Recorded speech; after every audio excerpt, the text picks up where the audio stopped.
Hello and welcome everyone to the main event. I'm Meeta and I'm really pleased today to be joined by our guests, Joanne Collins and Joanne Leach and Becky Collins. Sorry, I've got those names the wrong way around. Hi, Joanne and Becky. How are you both today? Hi there. We're well, thank you. Morning.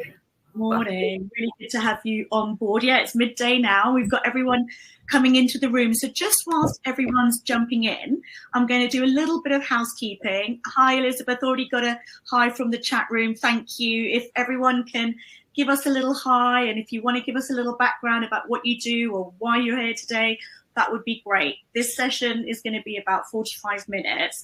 And what we find is that the more interactive it is and the more we can answer your specific queries, questions, or challenges, that the more effective the sessions are, because ultimately we want you all to go away with something you can apply straight away into your world. And we've got the best employment lawyers in the room today. Joanne and Becky, why do you think this topic is so important, workplace stress and well-being? It doesn't discriminate. It impacts on everyone at one stage in their lives or another. I think it's much more widespread than most people would admit, and it can have pretty devastating impacts if it's not dealt with well. I think people also just much more aware of their mental health after COVID. A lot of people obviously dipped during COVID because it was such a difficult time for everyone. The people are now more in tune to the signs and what to look out for before the mental health or stress takes such a drastic turn. So I think that has played a part in it as well. And that's a positive approach angle, isn't it? Because this month we had National Stress Awareness Day. And of course, like any awareness day or something, we say, well, why should it be a specific day? It should be every day. And I guess that's what we're going to try and bring, is to help everyone embed this into their day-to-day working environment. And also, I think that most people underestimate the impact that a person's stress has on those around them. Obviously, it can be quite debilitating for the person suffering from the stress, but it can also generate stress, for example, for line managers who are having to monitor this regularly and take active steps to safeguard that person in some circumstances. Yes. And it's, as you said, everyone's become so much more aware of their own. Line managers have become aware of their responsibility to safeguard and support their teams, and the cost of getting it wrong. These are all areas that we're going to cover today, and hopefully help everyone to be able to take what they're doing now and improve the impact and support of stress awareness and supporting their people out, into the workplace, and ultimately getting positive engagement and productivity. They go hand in hand, right? If people are stressed, their productivity drops, their joy drops. And as you said, it's almost, it's catching. It impacts everyone. So really important session today. It's been a very popular session. Just a little bit more housekeeping before we jump in. Thank you, everyone. I'm already getting comments in the room, so you can see how easy the chat box is to engage with. We're also doing a poll today. So the poll is asking what aspect of supporting workplace stress that you find most challenging. We've got 5 different areas. There may be others. If the one that you find challenging isn't there, pop it into the chat box and we'll make sure we cover it. The first one is about doing the actual risk assessment. Is that where you find it challenging? The next option is identifying individuals who are actually suffering from stress. When to refer to occupational health is the third option. And as I'm reading them out, all the numbers are changing. So obviously this is an ever-moving target. People's challenges are very individual. Impact on performance is one. And the fifth one is implementation of reasonable adjustments. So as we stand now, just at the beginning, the ability to identify those individuals suffering from stress is leading with 37% of the room. Second is the implementation of reasonable adjustments. And the third is impact on performance. The only one that hasn't got any votes yet is doing the risk assessment, but we're going to make sure we cover it all, so you can go away and have good tools to access. Now, just the last thing I'm going to say about the housekeeping before we jump into the content is that we make sure that we record this session for you So if this is something that's important to you, but you know that you've got colleagues or other members of senior leadership who you want to inspire to perhaps take some action in the organization, you'll get a recording of this session probably about 5:30 later today. We're also going to send out a white paper that the main group have done on stress.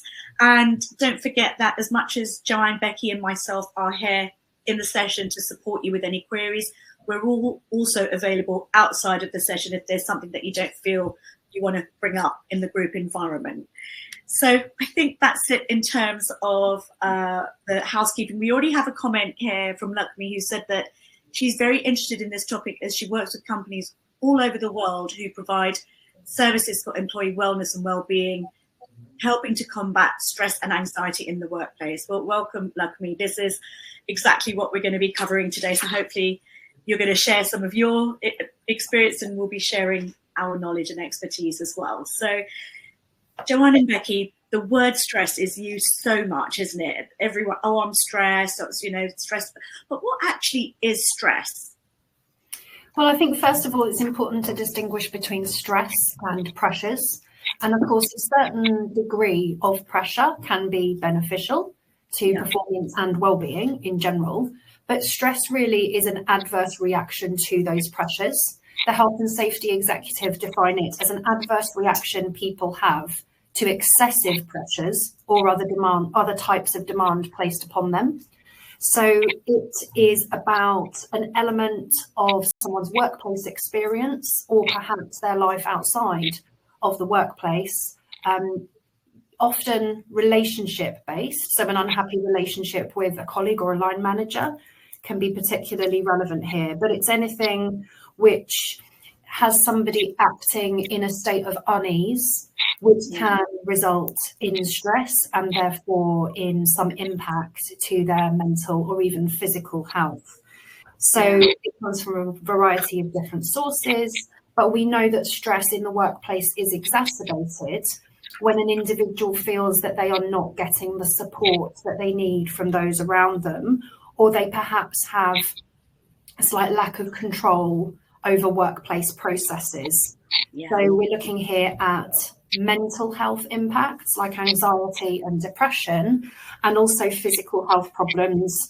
It can be a source of back pain, for example, digestive conditions, even skin conditions. So that it can cover a multitude of different health concerns if it manifests itself in those ways. And interestingly, it's in the poll, people speak about not being able to identify those that might be stressed. There might be people that don't even realize they're experiencing the stress. So having that safe space and psychological feeling of safety, that this environment is an environment that supports people's physical and mental journeys, may be able to unpick that actually this is taken, as you said, from good stress, which is empowering and creates energy, to overwhelming stress, which then debilitates and actually takes all that energy away. Really nice to see some of the comments from the room. Arthur mentions that he's actually a holistic medical practitioner and a neuroscience coach. Well, Arthur, you're in the right room. And again, please share whatever thoughts and experiences you have, because what I've seen about stress in the workplace is that everyone sees it from a different angle, and often to be compassionate, to be empathetic is a key that, without even having any knowledge about what stress is, can be a fantastic tool to supporting people. Just having that, just having the awareness, I suppose. So if we were to look at, because I've been looking at some of the statistics, Joanne and Becky, and actually stress in the workplace has doubled in the last 4 or 5 years. It was somewhere around 5 to 7% of the workforce was stressed, and now it's something like 11%.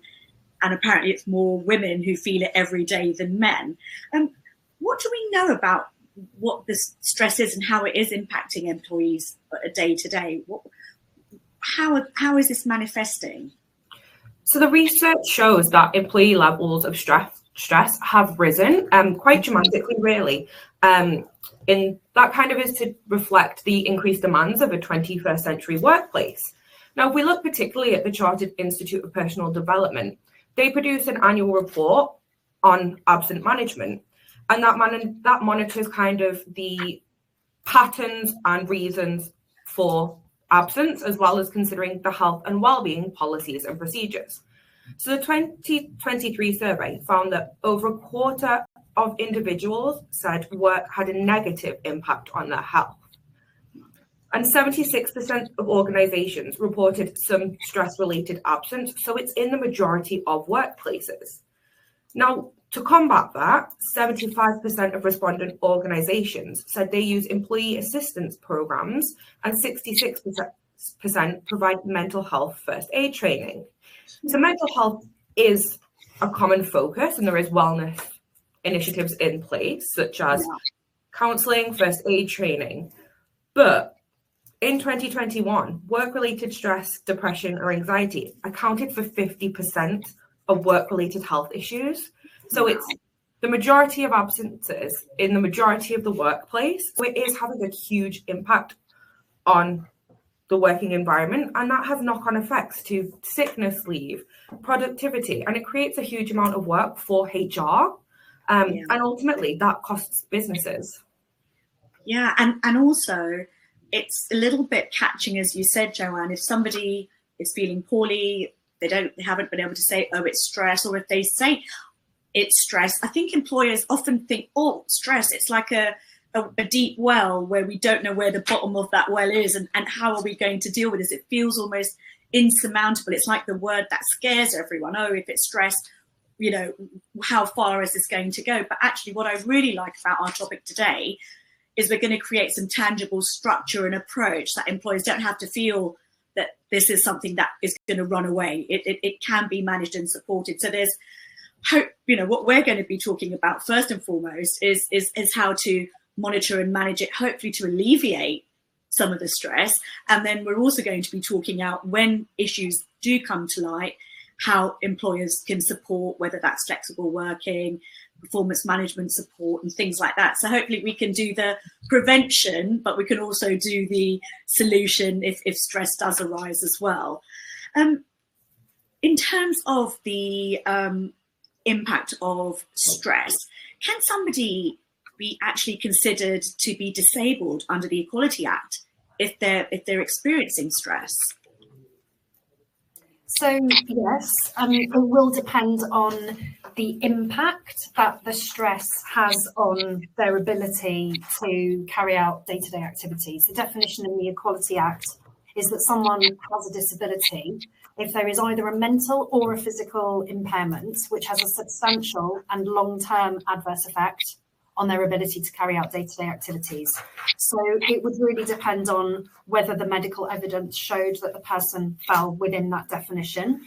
But because stress can cause so many different mental and physical impairments, which cannot generally be waved away with a magic wand within a matter of days, it is fairly common for someone to have that protection. And once they do, there's a variety of different disability discrimination and disability related claims they might have, but also, of course, the wider legal claim context is that an employee may have a personal injury claim. They have rights derived from negligence law that they may be able to pursue if there's a really deep harm that occurs. So this is about employers not just having a policy of support or saying they support, but actually bringing that to life with structured events, talks, keeping it alive. Essentially, is what's important. Not just something that you talk about at induction. Say, we're really good. We really support. We have a mental health first aider, and we talk about how we can support you, but then never doing so. So even if an employer did that part of it, if they're not bringing it to life and checking in on a regular basis, they could still be liable. Yes, potentially. And you're right, it is about keeping the conversation alive, but it's also about recognising that it's something that's relevant to the whole lifespan of the employment relationship. So it's something that's relevant even in the recruitment stage.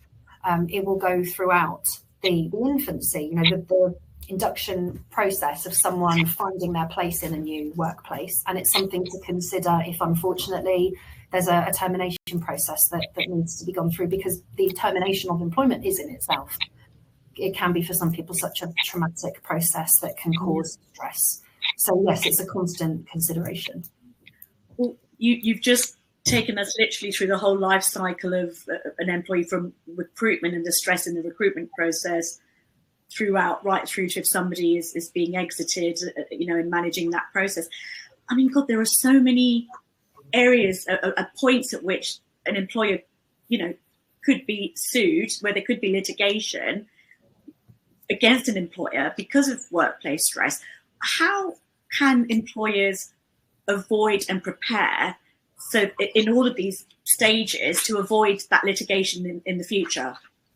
I think one of the key things they can do is understand what the different types of potential claims individuals may bring. Now, obviously, currently for unfair dismissal, you need a 2-year qualifying period. That's not required for disability claims. And there's actually 6 different categories of discrimination claims that can be brought. So we have direct discrimination, which is where someone is treated less favorably than someone else because of their disability. So you have a comparator. You also have a comparator in indirect discrimination.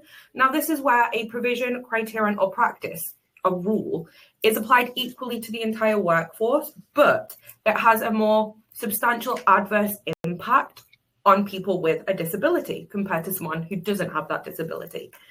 Now, for claims such as harassment and victimization, comparator isn't always generally needed.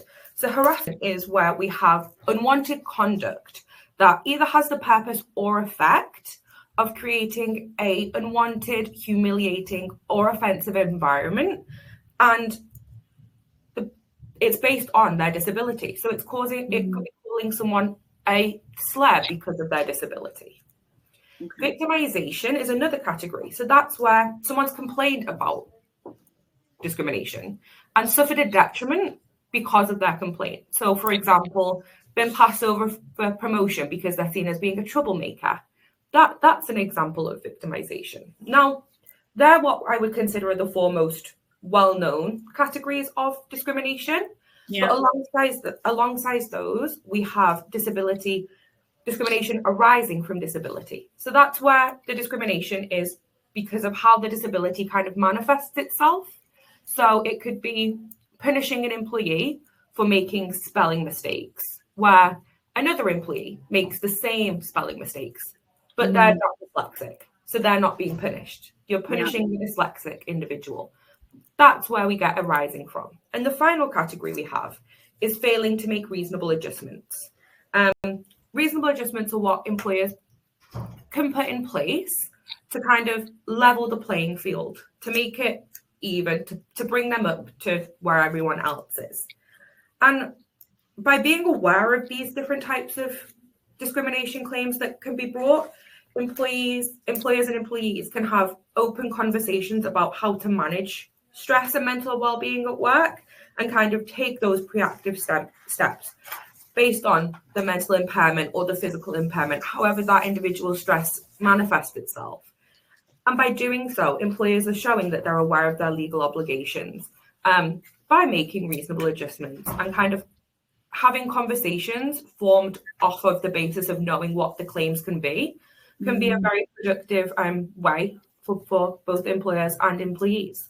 Yeah, and it's not just about protecting the organisation against future litigation. It's actually about doing the right thing from the start, isn't it? I think if employers engage with what's best practice can be specific to an organisation, but obviously legally aligned and fulfilling all legal requirements, but actually what is the best environment for support, awareness, and ultimately identifying who is suffering from stress. That actually is still running as the most popular vote with nearly 40% of the room. I'd love to start with that. Like, how do employers, we've talked about what potential litigation risks there are. So if an employer educates their HR managers, educates their team leaders to have those conversations when somebody onboards, what is the next steps for employers to be able to identify when their employees are actually going through stress? Well, I think before we get to identifying the individuals, we've got to look at how an employer sets themselves up in terms of their processes, so that prevention becomes a viable way to operate. And Becky can talk a little bit more about that. The first place to start is the Health and Safety at Work Act 1974, because that puts in a duty on all employers to ensure that, and this is the caveat, so far as reasonably practicable, they ensure the health and safety and well-being of all their employees. Obviously, reasonably practicable, what is for one employer might be different for another. Resources will vary if you've got a startup of 10 people versus a global national 10,000 of employees. They're going to have different resources available. So that is something that is taken into consideration. But the Management of Health and Safety at Work Regulations 1999 provides some very clear guidance on how employers can comply with their legal obligations. So they should be taking risk assessments. They should have those in place. They should be applying the principles of prevention. So looking proactively, what are the signs? What are the flags? How can we prevent this becoming an issue? And also coming back to that key theme that I keep mentioning of communication, providing employees with comprehensive and relevant information about what risks there are in the workplace, such as, is there longer hours? That could be a risk for someone's health. So it's just about having that communication, being open and upfront and honest, and taking these steps as far as reasonably practical within that specific employer. So we can discuss these a little bit more later on, but it is also important to mention that employees ideally should also be disclosing their health and safety concerns to their employers. While employers can observe as much as they can, not mind readers. So it is helpful, and we do encourage employees where possible to raise their concerns and talk about what's on their mind as well. Yeah. Now, being in the space of recruitment and retention, we have seen quite often where when somebody is joining an organization, they ask the question, are there any adjustments or anything we should be aware of that we can support in helping you do your job better, or, you know, or anything that you'd like to tell us that may impact the way you work. And often employees at that point won't want to say anything. How can an employer then go about readdressing that?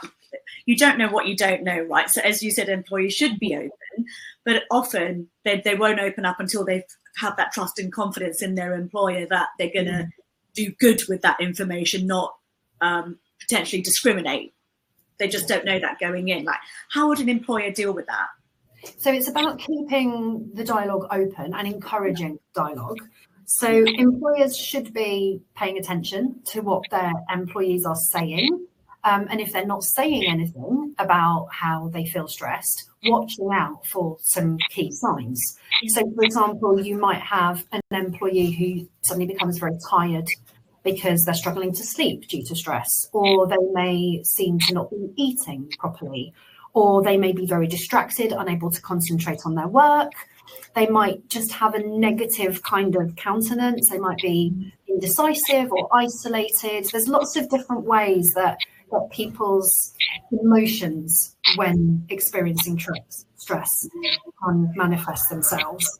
And so I think it's a thing that can impact on all areas of someone's participation in the workplace. So it can impact the actual work product, their performance. So an employer would want to keep talking to the individual about managing that.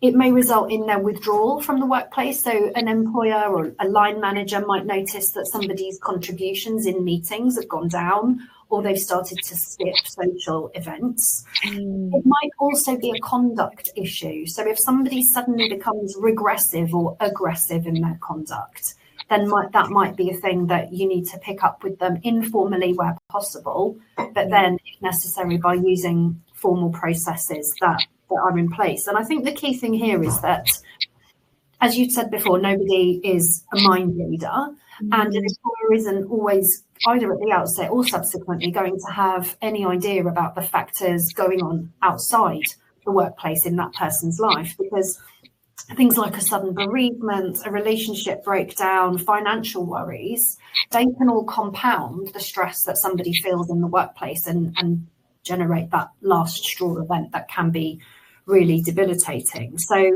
it's about being aware of that, being very watchful, having informal check-ins with anyone who appears to be struggling, drawing their attention to the services that can help them, like an employee assistance program or mental health provision, carrying out the risk assessments, which we'll come to in more detail later, and also considering referrals to occupational health at an early stage. I mean, this can be done at any point, but at an early stage is particularly helpful because it can stop something becoming a bigger issue. It can keep someone in their job where otherwise the stress would build and build until the point where they become so unwell that a lengthy period of absence is necessary. Yeah. And I think for a lot of employees at the start of their careers, as you know, as I mentioned before, they're afraid to potentially bring up something, not knowing how it's going to be received. But I think, again, what I advise our employers during the hiring process and during the interview process is bring to life how you support people's protected characteristics, how you support people who need reasonable adjustments. And there's always different stages, the culture stage or the embedding stage. If you explain about what different people, how they get support, that person might then feel more comfortable. And as you said, that will allow them to bring it up, which allows the employer to then support, but then also to introduce them to other people in the organisation and all the tools and support that's there. It's about having that inclusive culture and being proactive and recognising that somebody might be hiding the stress that they feel because they have a sense of shame about that. And it's about recognising that these things fluctuate. They change over time. They can either build up very gradually or stress can hit very suddenly. And everyone's got different signs and signals. And the person experiencing the stress might not even recognise themselves that they are feeling stressed. Certainly that's how I was when I was experiencing stress. I kind of thought, well, I'm having a laugh at work, so I can't also be stressed. Of course, you can be having both of those experiences simultaneously, and there still be a harmful impact on you. So it is about dialogue. That's a really good point, actually. Some people are high performing and don't necessarily demonstrate. And on that basis, I think any one-to-one structures that managers have with their team members, there's got to be a check-in. I know COVID has fast-forwarded the human side of careers. You know, I talk a lot about being a holistic leader, not just looking at somebody from the dimension of how are they delivering, but how are they doing in terms of their work-life balance or challenges, how are they doing in their personal journey as well. Look at somebody in 3D, 4D, 5D, you know, just to understand all the factors, and that will again give them the space to then bring that up. Mm-hmm. So if the starting point is a risk assessment, how do we start? How should we start with that risk assessment? I think, to use your words, holistically, looking at the entire employment relationship, all aspects of the employment relationship, and making sure they're addressed accurately. Now, there are different categories that we can put these in. So we can look at the demands. What are the demands on individuals? What is their workload, their work pattern? Does that fit in with their life? Also, how much control does this individual have? How much autonomy over their work do they have? Do they have a say in how they do it, where they do it, when they do it? But also, are they offered any support? So is there some sort of support mechanism in place? Is there a kind of buddy system? That if people feel like they can't talk to line managers, there's somewhere else they can go to in confidence, just to seek that reassurance and know that someone's there for them. And that links to relationships, promoting positive relationships, trying to avoid conflict where appropriate, but also showing that when an acceptable behavior does occur, that it's dealt with adequately, it's dealt with appropriately, and it's dealt with within a timely manner, because there's nothing worse for morale than seeing someone get away with stuff and you're not being recognized for the work and contributions you do. Things like that can also negatively affect people's health. Yeah. We also can look at, do people know and are they confident in their role and in the organization? So are they confident in their duties, in their responsibilities, and what's expected of them? And where that does change over time as people's roles develop and as organizations grow, have they been kept up to date with? You're doing great. Can we expand your role for this? Or the company is doing great. We're going to expand in this area. And that this is how that's going to affect you. So again, communication throughout the life cycle of the employment is key, but also just making sure that there's support systems in place and that people have a good understanding of what's expected from them. Yeah. And so going through that process of the risk assessment and then keeping that ongoing during the employee life cycle, an employer would do that and document it. They would have that as a procedure, or would they have that as notes in a, per employee file? How would an employer show that they've done a satisfactory workplace assessment? Risk assessment. Keeping paper records or electronic records is important because an employer will want to take the preventative steps, but also show subsequently, in the event of any legal claims, that they have complied with all of their duties. So they should have managers trained to carry out the risk assessments. And the risk assessment is kind of done in 5 stages. The first stage is for the person conducting the assessment to get to grips with what the business case is for doing that and what their legal duties are to begin with.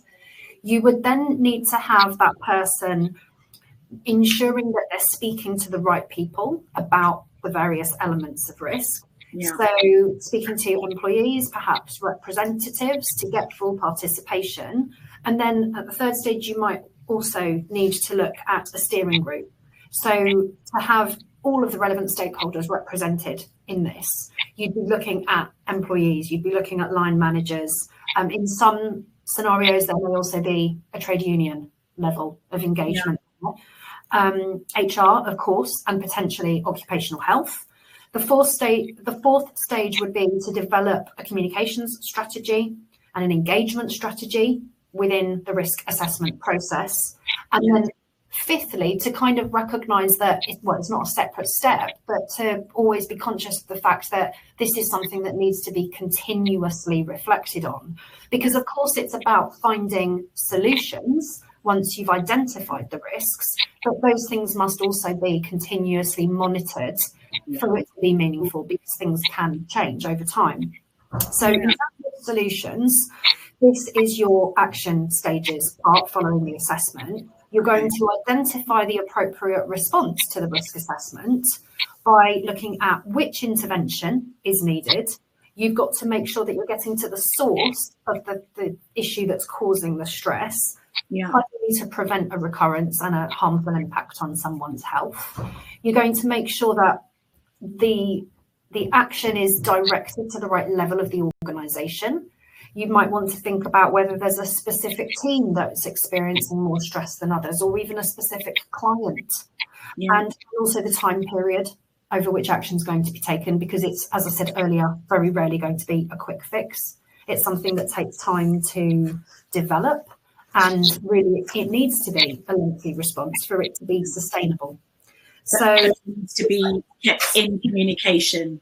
It's about, because there may be a time delay between identifying and putting into action, it's about staying in communication for that period of time to keep people abreast of where we're at and what we're doing. And I think that goes for any sort of support for an employee, but so important in the stress and well-being environment, because again, the impact manifests so much stronger when people feel ignored or unheard or unsupported, and that actually feeds throughout, sort of travels throughout an organisation.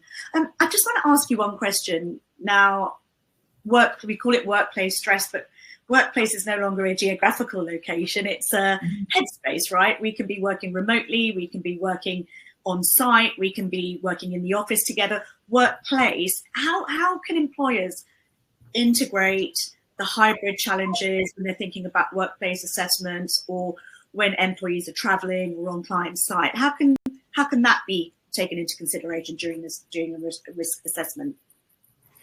It's part of the consideration of what their role is, isn't it? You've got to look at everything that somebody does in their job, not just the days when they're attending. You need to look at who they're surrounding themselves with and how they feel about that. So they're working from home. Does that add stress to them? Does it mean they've got children to take care of at the same time they're trying to work? If they're going to a client site, are they going by themselves? How does that make them feel? It's about looking and thinking about and talking to individuals about how they feel in each specific work environment that they're put in. And not also that, but if they are expected to go to a client site, how are they getting there? Because trains aren't always reliable. It took me 4 tubes to get here this morning. That's not normal. Yeah. So there's things like that conversations can happen about travel and how people feel about locations. Again, keeping that communication clear, that all should factor into the risk assessment. And the ongoing risk assessment, because people's situations, clients they work with, where they work, it all evolves and changes at any given time. They're going to a new site to meet new people. How do they feel about that? Do they need any extra support, materials? It all needs to be a constant evolving conversation. And I think probably employers come unstuck sometimes when they think that risk assessment is a one and done. Well, it's a continuous thing. Yeah. It's not just an exercise that you can tick a box and forget about it. No. That's not the approach that needs to be taken here. Yeah, it's a continual, ever-evolving conversation and a check-in. Yeah. So we've spoken a lot about supporting the employee, having a structure, doing the workplace risk assessment. What sort of adjustments would an employer consider making if they do have employees that are challenged, going through a period of stress? What kind of adjustments are employers having to consider? What kind of adjustments and changes would they make for an employee? Becky, I think you're going to talk a bit more about adjustments. So I think that it comes down to individual cases. It's not a one case scenario fits all.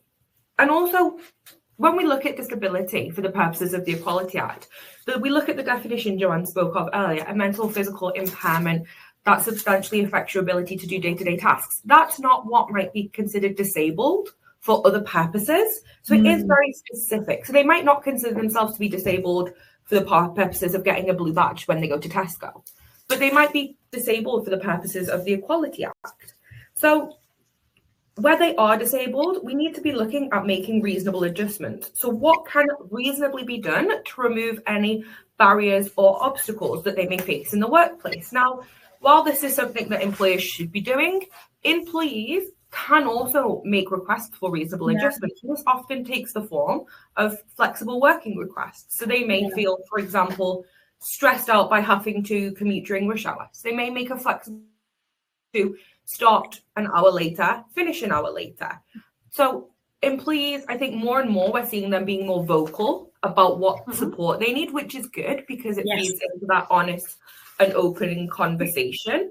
Yeah. But you can deal with the tangible, right? You can deal with the tangible if an employee actually says, this would really help me. I mean, that would be a wonderful conversation. Exactly. But even if you've got 2 employees who have the same sort of manifestation of stress, we need to understand that they may be in different jobs within the organization and the jobs will require different adjustments. The employees might require different adjustments. We can't just put people in boxes because that actually can be more detrimental than helpful.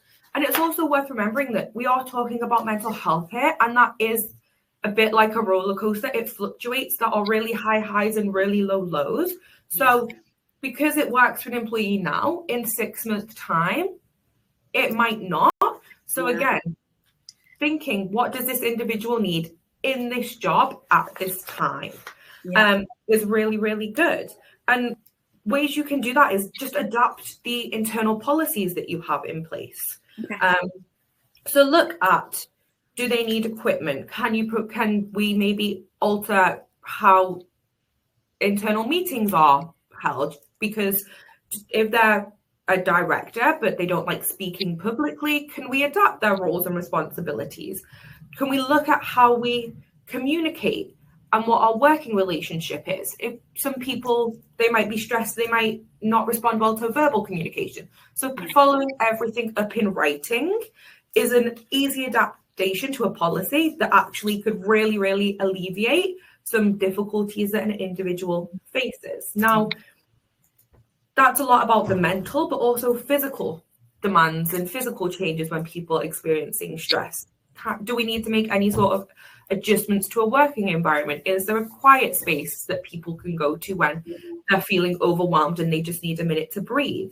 And just also talking to them and saying, this is what we propose, but is there any additional support that we've not thought of that really would help you in your situation at this time? Yeah, and I love that, because it's specific to the individual.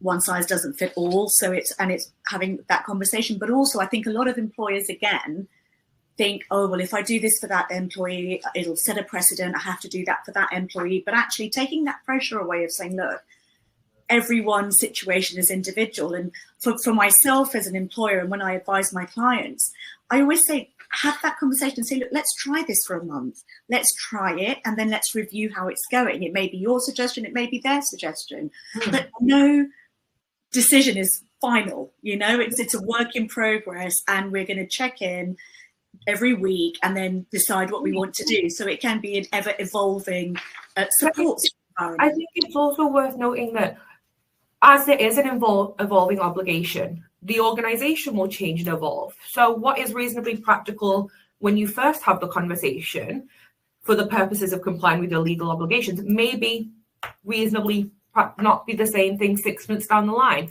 Yeah. The obligations will change as the organisation change, and that's why we need to have this conversation, because the individual is changing as well as organisations. Yeah. And so we've put all of the best laid plans in place, and the engagement and the continual check-in.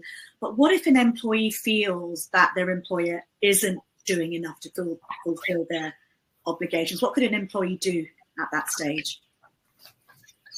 So there's a few things that they can do. Now, we would always recommend just having an informal conversation and trying to speak to people like they're humans, and dealing with things as informally as possible. Now, if that is not the case, then there are formal mechanisms in place where employees can raise concerns regarding health and safety, their relationships with colleagues, any sort of bullying and harassment, new working environment, or any organizational changes. And that would usually take the form of a grievance.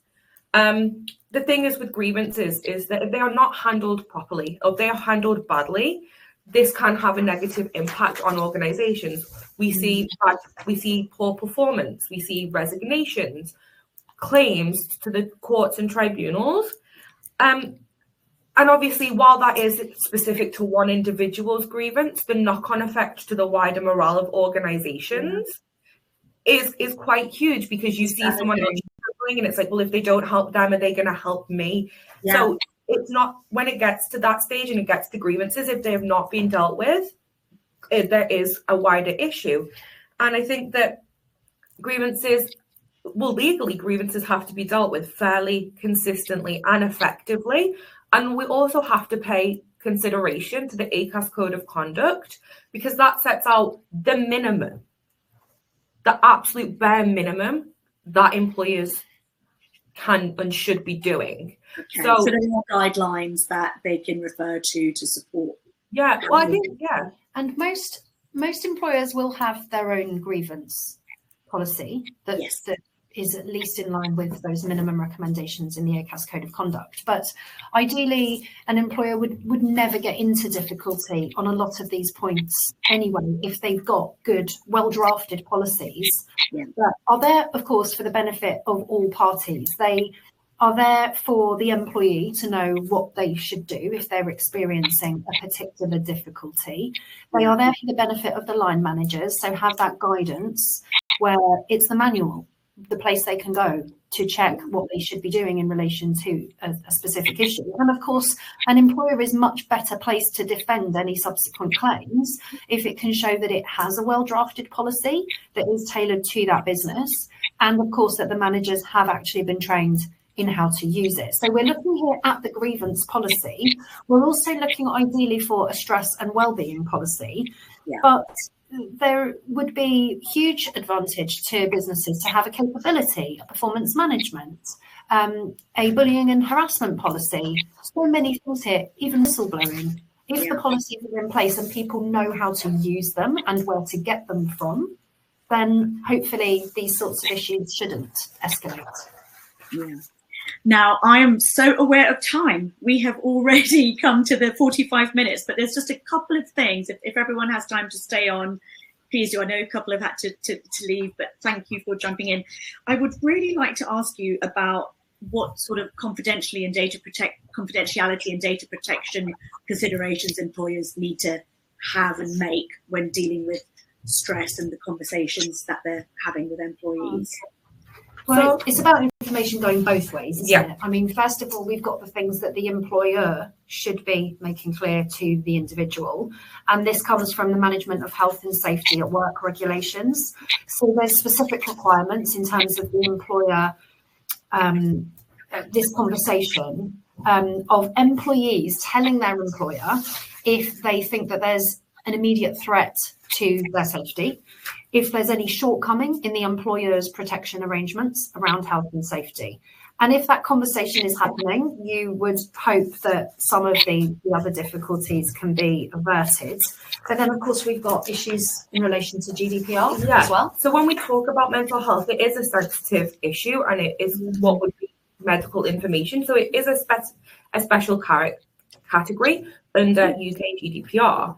And therefore, it should not be shared with anyone. However, the ICO states that you can share medical information during a mental health emergency. So where there's a risk of serious harm, you can share it, although it must still be done appropriately. Yeah. So you will need to use your judgment in each case and only share what is necessary and proportionate. And a way that you can reassure employees is to inform them in your GDPR policy when the confidential information will be respected and when it may be necessary to share information, because it is their information at the end of the day. So they should have full knowledge of how and where it may be shared with other people. But although the default under GDPR is you don't share it, thankfully the ICO have carved out this exception where there is a health emergency. Thank you so much. Now, look, I've got one more area that I'd love to cover super quick, although it's not a super quick area, which is about the impact on performance. If there is a performance impact of the person's stress, how does an employer deal with that when a person has come forward and said, I'm suffering from stress? The employer says, well, I can see it's affecting their performance. How does an employer manage and support that? Well, a key action to take here is to seek the input of an occupational health professional. Okay. That third-party specialist input can be invaluable to helping somebody stay in their job, to put in place the adjustments that need to be made to facilitate their access to the workplace or the reduction of the specific factors that are causing them stress. And it's something that you can do preventatively before a situation becomes really compacted. And also, of course, it's highly relevant when somebody has already gone off on sick leave. The input of an occupational health professional can be invaluable in getting them back into work and talking about phased return and that sort of thing. So I would say taking that input at an early stage is key. And so getting an occupational health independent support structure in place where there are performance challenges. And that's a support. It's not a challenge. It's not on the side of the employer or the employee. It's there to help everyone to have clear lines of communication and support, and then ultimately get that person back to feeling like they're winning and the organisation also winning, which is what it's all about, you know. And hopefully that then has you removing the issues that caused the stress in the first place, preventing reoccurrence, really actively engaging with the risk that you identified. Because I think when you get the outcome of the occupational health report, it's then a great time to redo the risk assessment that we keep banging on about, to see if there's any stress factors that can be reduced, to see what steps can be changed, and to try and make a plan as to what can be done in accordance with the recommendations in the occupational health report. it's the steps that the occupational health professional recommends that will really make the difference to that particular individual and reduce the risk. So I think the takeaway for me is definitely that today's session and supporting employees and employers to get the best out of their worlds is to open those lines of communication and keep them open and keep checking in. And where there are additional requirements, there is a lot of support out there, whether it's occupational health or whether it is the guidelines that are available as the minimum. And of course, you all are available as well, as are we, for anyone in this room watching today live or watching the recording afterwards. If there is anything that you'd like to discuss in more detail, please do reach out to Joanne and Becky and myself. And we just love to help you all be successful and happy in equal measures, is how I like to put it, for employers and employees, just making sure everyone's winning. Joanne and Becky, there is still so much I think we could cover, but our time is well and truly up today. What would you like the sort of takeaway message to be from you guys for today's session? I think it's about getting employers to recognise that a lot of this doesn't cost very much. A lot of this doesn't cost anything. And it can be really straightforward to put some of these action points into play. And actually the review, the Stevenson-Garmer review, it isolates 6 key principles that are the number 1 to 6 things to do to keep everyone happy and healthy in the workplace. Okay. And if you go through these, a lot of these are just about talking to each other.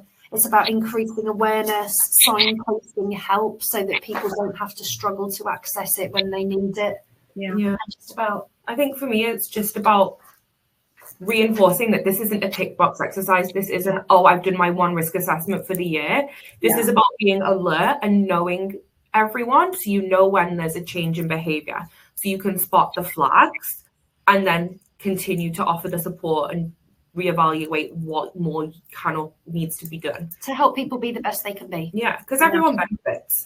Absolutely. And on that note, that everyone benefits from engaging and getting involved in this process, I think we're going to have to call it a day for now. Thank you so much, Joanne and Becky, for your expertise, your time, and for, I can see not just the legal knowledge you have, but the passion and the intention to make sure that everyone gets it right. Because as you said, it doesn't cost a lot and it can easily be done right, but it can so easily be done wrong as well. So for everyone who's come along today, well done. It's great that you've all been really busy on the group and on the chat box, but also that you've taken the time and you can now implement this and be an advocate for it back in your working worlds as well.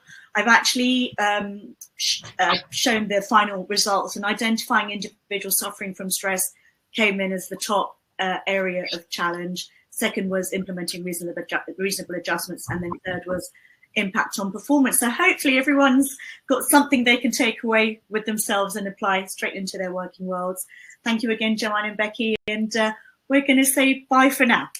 Thank you for having us. Thank you. All the best. Bye all. Bye.